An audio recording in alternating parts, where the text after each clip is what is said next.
എം.ടി. വാസുദേവൻ നായർ മലയാള സാഹിത്യത്തിൻ്റെ കുലപതിയാണ് എന്ന് വേണമെങ്കിൽ നമുക്ക് ഒരർത്ഥത്തിൽ വിശേഷിപ്പിക്കാം. അതുപോലെ ഒരുപാട് അവാർഡുകളും പുരസ്കാരങ്ങളും ഒക്കെ നേടി മലയാളികളുടെ യശസ് ഉയർത്തിയ വ്യക്തിയുമാണ്. മിതഭാഷിയും ഗൗരവക്കാരനും പരിക്കനും, എന്നാൽ ആളുകളോടൊക്കെ ഒരു പരിധിവരെ അകലം സൂക്ഷിക്കുകയും നാട്ടുകാരോട് മാത്രം, അല്ലെങ്കിൽ തനിക്ക് വളരെ വേണ്ടപ്പെട്ടവരാണ് എന്ന് തോന്നുന്ന ആളുകളോട് മാത്രം അടുപ്പം സൂക്ഷിക്കുകയും ചെയ്യുന്ന ഒരു വ്യക്തിയാണ്. അദ്ദേഹത്തിൻ്റെ സമ്മതമില്ലാതെ, മുൻകൂട്ടി അനുവാദമൊന്നുമില്ലാതെ അദ്ദേഹത്തെ വീട്ടിൽ പോയാൽ കാണാൻ പറ്റില്ല. പലപ്പോഴും ഇൻ്റർവ്യൂ നടത്തുന്ന ആളുകൾക്കൊക്കെ എന്തെങ്കിലുമൊക്കെ ചോദ്യങ്ങൾ ചോദിക്കുമ്പോൾ ഇഷ്ടപ്പെടാതെ വന്നാൽ ഇറക്കി വിടുക, അല്ലെങ്കിൽ വളരെ റൂഡായിട്ട് പെരുമാറിയൊക്കെ അദ്ദേഹത്തിൻ്റെ സ്വഭാവ സവിശേഷതകളുമാണ്. അപ്പോൾ എം.ടി. എന്ന വ്യക്തിക്ക് ഇഷ്ടപ്പെടാത്ത ചില കാര്യങ്ങൾ അദ്ദേഹത്തിൻ്റെ അടുത്ത സുഹൃത്തുക്കളാണെങ്കിൽ പോലും, അല്ലെങ്കിൽ അദ്ദേഹവുമായിട്ട് വളരെ ബന്ധമുള്ള ആളുകളാണെങ്കിൽ പോലും പറഞ്ഞാൽ ഇഷ്ടപ്പെടാത്ത ഒരു കാര്യമാണെങ്കിൽ അവർക്കെതിരെ ശക്തമായ നടപടി കൈക്കൊള്ളുന്ന ഒരു വ്യക്തിയാണ്. ഇങ്ങനെ എം.ടിയോട് അഭിപ്രായ വ്യത്യാസം തുറന്നു പറഞ്ഞ്, അല്ലെങ്കിൽ എം.ടിയുടെ അപ്രീതിക്ക് പാത്രമായി കോടതി കയറി കഷ്ടപ്പെട്ട രണ്ട് വ്യക്തികളുണ്ട്. ഒന്ന് ചിത്രകാരനും ശില്പി സാഹിത്യകാരനുമായ എം.വി. ദേവനാണ്. ഈ ഒരു കാര്യത്തിൽ എം.വി. ദേവന് എന്തുകൊണ്ടാണ് പുലിവാല് പിടിക്കേണ്ടി വന്നത് എന്ന് ചോദിച്ചു കഴിഞ്ഞാൽ ഒരു പരിധി വരെ അദ്ദേഹത്തിൻ്റെ ഭാഗത്ത് ന്യായമുണ്ട് എന്ന് വേണമെങ്കിൽ നമുക്ക് കരുതാം. അതായത് എം.ടി. വാസുദേവൻ നായരുടെ ആശ്രിത വത്സലന്മാരെല്ലാവരും കൂടെ സർക്കാർ ചെലവിൽ അദ്ദേഹത്തിൻ്റെ നാലുകെട്ട് എന്ന നോവലിൻ്റെ ജൂബിലി കേരള സാഹിത്യ അക്കാദമിയുടെ മുറ്റത്ത് ആഘോഷിക്കുകയാണ്. അപ്പോൾ ഇതിനെക്കുറിച്ച് അദ്ദേഹം പറഞ്ഞു ഇത്രേ ഉള്ളൂ: വല്ല കരയോഗം ഓഫീസുകളിലോ ഹോട്ടലുകളിലോ വെച്ച് നടത്താൻ മാത്രം പ്രാധാന്യമുള്ള ഈ ചൊറിയിലെ മാന്തൽ സൂചിപ്പിക്കുന്ന എം.ടി. ഇങ്ങനെ സൂചിപ്പിക്കുന്ന ഈ പരിപാടിയൊക്കെ സാഹിത്യ അക്കാദമിയുടെ വേദിയിലാവാൻ പാടില്ല.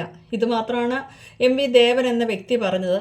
ഇത് വളരെ പ്രശ്നമായി എം.ടിയുടെ ചെവിയിലെത്തി. അദ്ദേഹത്തിൻ്റെ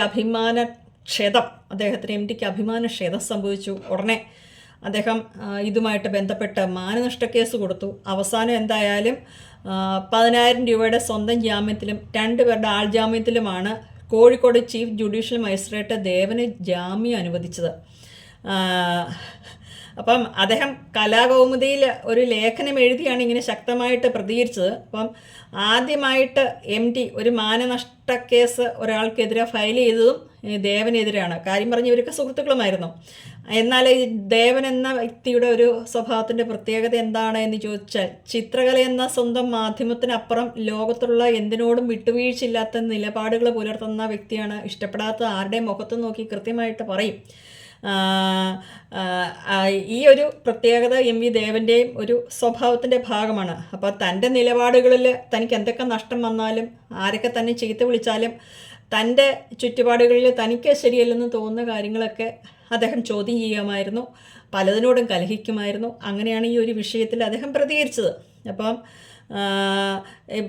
മറ്റുള്ളവരുടെ അഭിപ്രായമൊന്നും പരിഗണിക്കാണ്ട് വെട്ടിത്തുറന്ന് പറയാനുള്ള കാര്യങ്ങൾ ഇങ്ങനെ പറയുന്നുണ്ട്. പലപ്പോഴും ചരിത്രകാരന്മാർക്കും സാഹിത്യകാരന്മാർക്കും അദ്ദേഹത്തിനോട് വലിയ താല്പര്യമൊന്നും ഉണ്ടായിരുന്നില്ല. അതുകൊണ്ട് അദ്ദേഹത്തിന് അർഹിക്കുന്ന പരിഗണന ലഭിച്ചുമില്ല എന്ന് നമുക്ക് പറയാം. രണ്ടാമത്തെ ഒരു വ്യക്തി എന്ന് പറയുന്നത് എം.ടിയുടെ നോവലായ രണ്ടാമൂഴം വലിയ സിനിമയാക്കുവാൻ വേണ്ടിയിട്ട് ഉള്ള ചർച്ചകളും കാര്യങ്ങളുമൊക്കെ മുന്നോട്ട് പോയ സാഹചര്യത്തിൽ അത് ഉദ്ദേശിച്ച രീതിയിൽ പൂർത്തീകരിക്കപ്പെടാൻ, ഇല്ലെങ്കിൽ ആ വലിയൊരു ബഡ്ജറ്റ് ചിത്രമായതുകൊണ്ട് അത്ര ഫണ്ട് കയ്യിലില്ലാതെ വന്ന ഒരു സാഹചര്യത്തിൽ അതുമായിട്ട് ചിത്രം നിർമ്മിക്കേണ്ട ആ സാഹചര്യവുമായിട്ട് ബന്ധപ്പെട്ട് ചില ഇഷ്യൂസ് വരികയും, അപ്പം അതിൽ സംവിധായകൻ ശ്രീകുമാർ മേനോന് ചില പ്രശ്നങ്ങൾ വന്നതുമായിട്ട് ബന്ധപ്പെട്ടാണ് ആ കേസ് ഉണ്ടാകുന്നത്. അതിൻ്റെ ചരിത്രം ഇങ്ങനെയാണ്: ആ സിനിമ ചിത്രീകരിക്കാൻ വേണ്ടിയിട്ട് ശ്രീകുമാർ മേനോനും എം.ടിയും തമ്മിൽ കരാറിലെത്തുന്നു. രണ്ടാമൂഴം സിനിമയാക്കാം. 2014 രണ്ടുപേരും കരാർ ഒപ്പുവെച്ചത്. 3 വർഷം കൊണ്ട് സിനിമ പൂർത്തീകരിക്കാമെന്നായിരുന്നു ഇതിലെ എഗ്രിമെൻറ്റ് വെച്ച്. 1000 കോടി രൂപ ബഡ്ജറ്റിൽ സിനിമയാക്കാനായിരുന്നു പദ്ധതി. നായകനായിട്ട് മോഹൻലാലിനെ ഉറപ്പിച്ചു. നിർമ്മാണം B.R. ഷെട്ടിയുമായിരുന്നു. പക്ഷേ കരാറിൽ പറഞ്ഞ 3 വർഷം കഴിഞ്ഞിട്ട് സിനിമയുടെ അനക്കമൊന്നും ഉണ്ടായില്ല. 1.5 വർഷം കൂടി കഴിഞ്ഞപ്പം എം.ടി പറഞ്ഞു ഇതിങ്ങനെ നടക്കത്തില്ല. അപ്പം അവസാനം ദേഷ്യം വന്നിട്ട് ശ്രീകുമാർ മേനോനുമായിട്ട് ചിത്രം നിർമ്മിക്കാൻ പറ്റിയാലെന്ന് എം.ടി തീർത്തു പറഞ്ഞു. തിരക്കഥ തിരിച്ചു നൽകണമെന്ന് പറഞ്ഞു. മാത്രമല്ല കരാറിൻ്റെ ഭാഗമായിട്ട് നൽകിയ പണം മടക്കി നൽകാമെന്നും എം.ടി വ്യക്തമാക്കിയിരുന്നു. ഈ ഒരു കാര്യത്തിൽ ന്യായം എന്ന് പറയുന്നത് എം.ടിയുടെ ഭാഗത്ത് തന്നെയാണ് എന്ന് നമ്മൾ മനസ്സിലാക്കുക. പക്ഷേ ശ്രീകുമാർ മേനോനെ സംബന്ധിച്ചിടത്തോളം കുറേ ഈ സിനിമയുടെ കാര്യങ്ങളൊക്കെ ആയിട്ട് ചർച്ചയായിട്ട് മറ്റു പല കാര്യങ്ങളൊക്കെ ആയിട്ട് മുന്നോട്ട് പോയതുകൊണ്ട് എം.ടി പറഞ്ഞത് പുള്ളിക്ക് അങ്ങ് ഇഷ്ടപ്പെട്ടില്ല.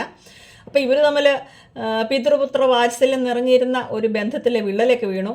അപ്പം എം ഡി എന്നെ കാണിച്ചു, ക്ഷിപ്ര പ്രസാദിയും ക്ഷിപ്ര ഗോപിയൊക്കെ ആണല്ലോ, അദ്ദേഹം ദുർവാസാവിനെ പോലെയാണെന്ന് വേണമെങ്കിൽ നമുക്ക് തമാശയായിട്ടൊക്കെ പറയാം. ഇനി എം ടിയെ ഒരുപാട് ഇഷ്ടപ്പെടുന്നവരും ആരാധിക്കുന്നവരൊന്നും എന്നെ പൊങ്കാലിടാൻ വരില്ല കേട്ടോ. തമാശ പറയുന്നത് തമാശയായിട്ട് ഉൾക്കൊള്ളുക. അപ്പോൾ നോവൽ സിനിമയാക്കാനുള്ള കരാർ സംവിധായകൻ ലംഘിച്ചു എന്നും പറഞ്ഞ് വേണമെങ്കിൽ അദ്ദേഹത്തിനെ കാത്തിരിക്കാം. ഇല്ലെങ്കിൽ എന്താണ് ഇവരുടെ ഇടയിൽ നടന്നതെന്നറിയില്ല, നമുക്ക് കിട്ടിയ ന്യൂസ് ഇങ്ങനെയാണ്. അപ്പം എന്തായാലും എം ടി കൊണ്ടുപോയി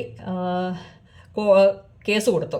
ഇതോടെ രണ്ടാം ഊഴം കോടതി കയറി. അപ്പം കേസിലെ മധ്യസ്ഥനെ നിയമിക്കാൻ ശ്രീകുമാർ കോടതിയോട് ആവശ്യപ്പെട്ടു. പക്ഷേ കോടതി ആവശ്യം തള്ളി.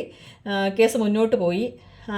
അവസാനം ഇയാൾ ശ്രീകുമാർ മേനോന് സുപ്രീം കോടതിയെ സമീപിച്ചു. പക്ഷേ സുപ്രീം കോടതി പോകുമെന്ന് അറിയാവുന്നതുകൊണ്ട് എം ടി എന്ത് ചെയ്തു, തടസ്സ ഹർജി ഫയൽ ചെയ്തു. തൻ്റെ വാദം കേൾക്കാതെ കേസ് മുന്നോട്ട് കൊണ്ടുപോകരുതെന്ന് പറഞ്ഞു. എങ്ങനെയാണെങ്കിലും അവസാനം ഇനി എന്ത് സംഭവിച്ചാലും ശ്രീകുമാർ മേനോനുമായിട്ട് ഈ സിനിമയുമായിട്ട് ബന്ധപ്പെട്ട് സഹകരിക്കാമെന്ന് പറഞ്ഞു. അങ്ങനെ രണ്ടുപേരും തമ്മിൽ വലിയ പ്രശ്നമായി. ശ്രീകുമാർ അതുവരെ മോനെ പോലെയാണ്, എം ടി എൻ്റെ വലിയ സംഭവമാണെന്ന് പറഞ്ഞുകൊണ്ടിരുന്ന അയാൾക്കും വാശി കയറി. അപ്പം എം ടി വാസുദേവൻ നായർ മൂലം കോടികൾ നഷ്ടമായെന്നും അതുകൊണ്ട് ചെലവും നഷ്ടവും നികത്തണമെന്നും 20 കോടി രൂപ നഷ്ടപരിഹാരം വേണമെന്നാണ് ശ്രീകുമാർ മേനോന് ആവശ്യപ്പെട്ടത്. അപ്പം ആദ്യം കരാർ ലംഘിച്ചത് എം ടി ആണെന്നും നോട്ടീസിൽ പറഞ്ഞു. അവസാനം എന്തായാലും രണ്ടാം ഊഴം ഇപ്പോഴും ആ കേസുമായിട്ട് ബന്ധപ്പെട്ട് ഇങ്ങനെ കോടതിയിൽ കിടക്കുവാണ്. എം ടിയുടെയും ശ്രീകുമാർ മേനോൻ്റെയും രണ്ടുപേരുടെ ഒരു സ്വപ്നമാണ്. പക്ഷേ ശ്രീകുമാർ മേനോനെ സംബന്ധിച്ച് പഴശ്ശിരാജാവ് പോലെ അല്ലെങ്കിൽ വടക്കൻ വീരഗാഥ പോലെയുള്ള ഒരു സിനിമയാണ് അദ്ദേഹം പ്രതീക്ഷിച്ചെങ്കിലും അത് വലിയൊരു ബഡ്ജറ്റിൽ 1000 കോടി രൂപയൊക്കെ ഇറക്കി ഒരു സിനിമ ചിത്രീകരിക്കുക എന്ന് പറയുമ്പോൾ